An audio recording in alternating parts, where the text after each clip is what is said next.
Hello, hello, hello, and welcome to the Ball and All podcast. This is your basketball podcast, but this week we're talking Basketball Africa League. We've been doing the Basketball Africa League daily recap. Today is day 8. Yes, you can see it. Day 8.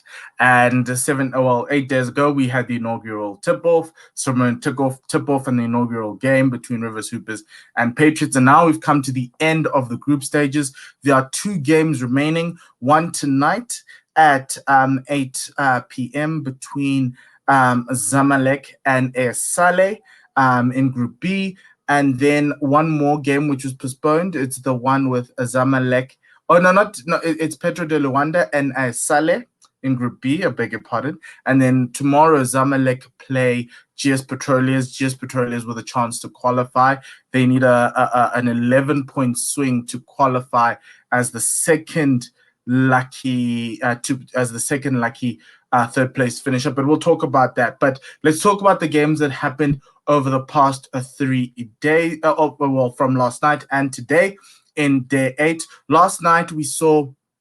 Oh yes, by the way, my name is Mpomutlani, so you can follow me on Twitter at Mpomuriki as well as on Instagram. Another important thing that I'd like to ask you is for you to please like and subscribe to the YouTube channel.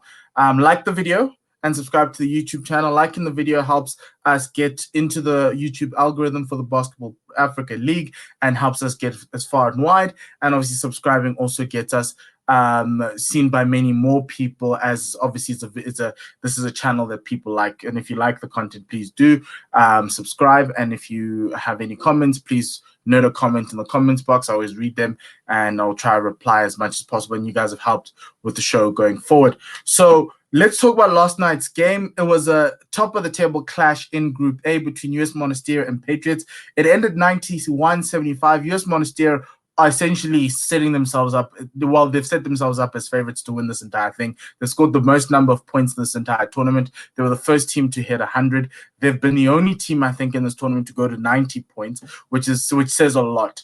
And they look like they are champions in waiting, which is tough. In a single elimination league with the player starting on Tuesday, because you don't know what might happen. But yesterday, I just wanted to see how the Patriots came up with that, how the Patriots matched up with them. They really did surprise everyone by getting through into being the second team out of Group A. I think a lot of people thought Rivers Hoopers would make it in, but they couldn't. But Ben Romdan had a double-double yesterday with 11 points and 10 rebounds. Marcus Crawford at 21 points, the American. But the player was Wael Araki. It's the second game he's come off the bench and put up double figures. This time he scored 28 points, 10 from 11 shooting. He was just that good. He got the ball, he drove in. He was really strong going to the basket. He is a guard and he's about 6'3". And so he was just dominating those driving in, dominating through there. And Patriots defense wasn't that great, but Weil was just speedy and could just get to the cup, which is what you want from a guard and from your wing player. And I think he really took the show away from them. 34 points in the paint. I think a majority of those were Wael Araki's points. 22 points from turnovers that Monastery had. And to a certain extent, I think Patriots can hold themselves very high because they didn't let this game go away from them. They kept this to a respectable total of 16 points. Diodon Didi Ndieze scoring 13 points, the number 22. The number 12, Kennedy Gasana, was shooting really well from 3 yesterday. He scored 22 points and 8 assists, really great facilitating. So that was a good game from Group A. These two will go on to the playoffs from this group. I don't see Rivers Hoopers coming out of this group as a playoff team. The next game was the one earlier today. It was AS Duanes and Zamalek. Essentially, Duanes had needed a win to guarantee themselves qualification as the second best team in this group. But Zamalek came through with the win there, 86-62. Duanes, by losing, get that extra point and are sitting as the number 1 third best placed team in the tournament, but their spot isn't guaranteed because this group is not complete. They have to wait until the end of the GSP game to see if they make it through. And so Zamalek were very good. It was Walter Hodge, the American point guard of theirs, the number 00. He was really good. He scored 15 points. The team at Zamalek scored 55% from the field, which is really good for a basketball team, and 37% from three, whereas Duanes scored 33% from the field, and that's the difference between the two sides. It was just to shoot him, but Zamalek's defense was really good. They are they're very good at protecting the paint. They were very quick at getting to the outside shooters, which is what this Duanes team is really good at as well. But Mamadou Lamine Diop, who's their best player, and as Duanes coming out with 14 points and 9 rebounds, just missing that double-double. But looking at the other players in Zamalek, Mohab Yasser Abdelatif was really good today. 14 points, 75% shooting from the field, which is really good from what you want from a guy from the bench. I think bench points were, Zamalek had about 60 bench points. Oh, no, that was Monastery. But the bench points were quite a lot.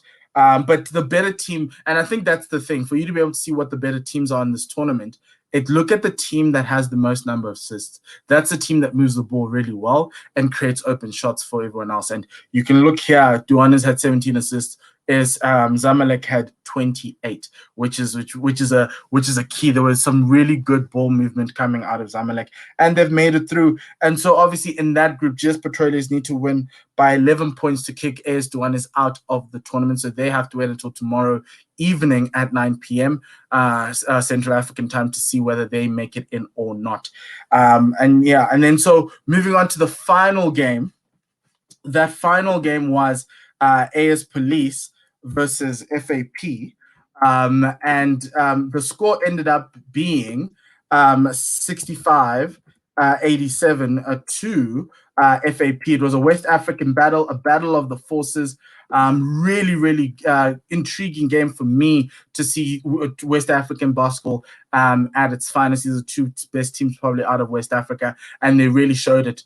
FAP looked in control throughout the game. They led from the get-go, and they just kept on pushing. At halftime, they had a 23-point lead, and they just kept on pulling away. The starters for FAP were very, very good. They set the foundation. And the difference, essentially, from a field goal perspective, there's nothing much between the two teams. It was about 40%, 46% between both teams from the field. It was 40%.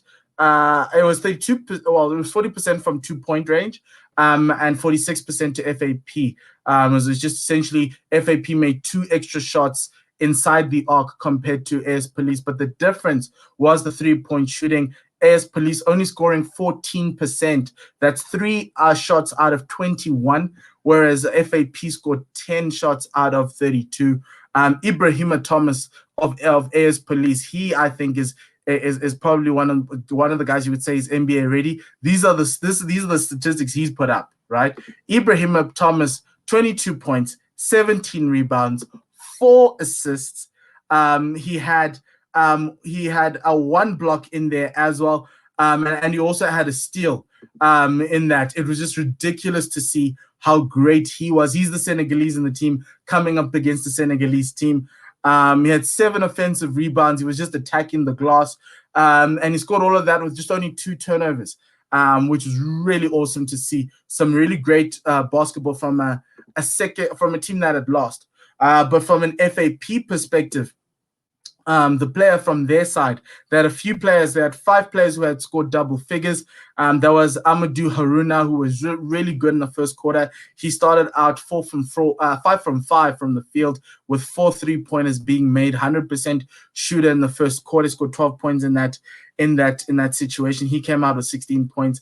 Matthew Hezekiah got 13 points. He's their point forward. He's their power forward. He also had 9 rebounds. Mohamed Nkene Sans, who was really good at center today, 12 points, 12 rebounds, and 2 assists with a steal. He was really, really good. And then Etienne Toko scoring 11 points, as well as Arnold Okolakome scoring 10 points from the bench. Such a really strong team from FAP, a little bit more quality from beyond the arc, and a little bit more quality on defense. derailing AS Police. The AS Police had moments where they were trying to fight back. I think they brought the lead down to about single digits midway through the third, but then FAP, once they put their starters back on, it was a little bit easier for them to get through. So that's what happened in the game that just ended now. So now let's just look at the fixtures. So these were the fixtures over the past week. They're all done. That's why they're highlighted in blue up until Thursday. And then the fixtures over the weekend, you can see that we've gone through 5 games so far this weekend, and we've got 2 more to go. Petro de Luanda and AS Salé, which I'll talk about tomorrow, as well as Zamalek and GS Petroles, I'll talk about tomorrow as well. They're playing at 7:30 CAT. But let's look at the groups and the permutation. So Group A, the 2 teams from Group A that played last night, Monastery and Patriots, go through into the playoffs, which start on Tuesday.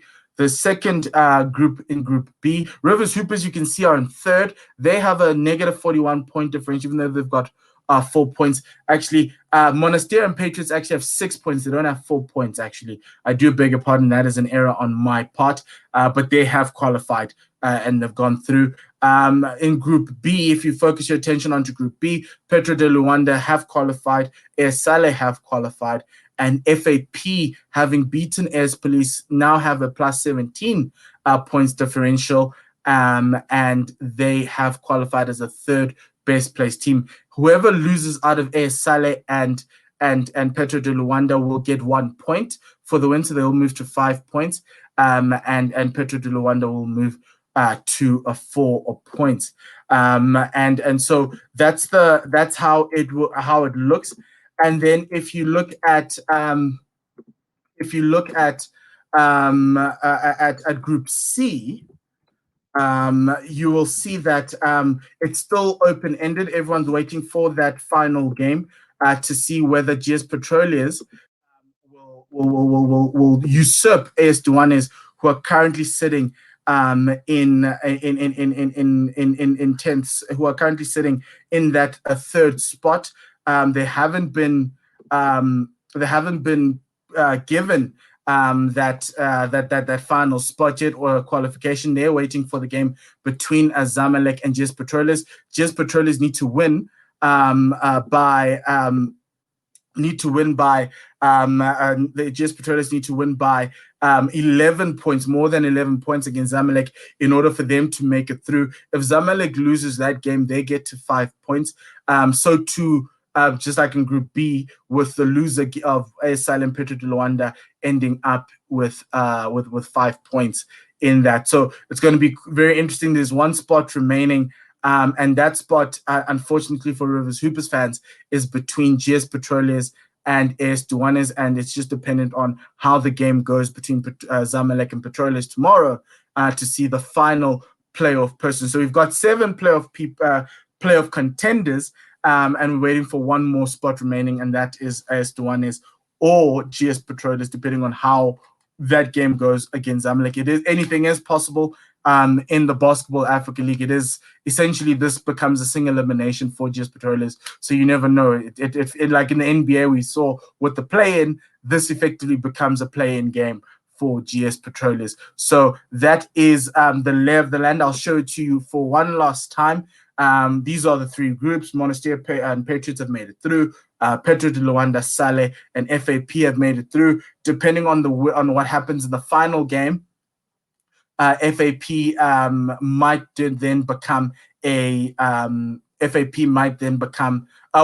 Salé or one of the 2. It's going to finish like that, with Petro and Salé being in the 1 and 2, with FAP as the third, as the best third place finisher. And then in Group C, Ferroviario and Zamalek qualify through, but AS Duanes and Petroleers, Petroleers will be fighting to keep themselves in. If they win by more than 11, AS Duanes goes home and they stay, and GS Petroleers stay in the tournament. If Zamalek loses to Petroleers, they get 5 points. They'll move to the top of the log, and that would be the end of that. So very intriguing matchups going on in the BAL, and I'll be back tomorrow to discuss those matches together and give you a bit of a preview, as probably those fixtures will have been sorted out for the following day, because the playoffs start on a Tuesday on May the 25th. So up until then, up until tomorrow, thank you for listening to or listening and watching the BAL daily recap, the Basketball Africa League daily recap. Please like, share, subscribe on the various platforms that you interact with the show. Thank you very much. My name is Mpho Muklani, and until tomorrow, have a good night and enjoy the basketball and have a good night. Bye.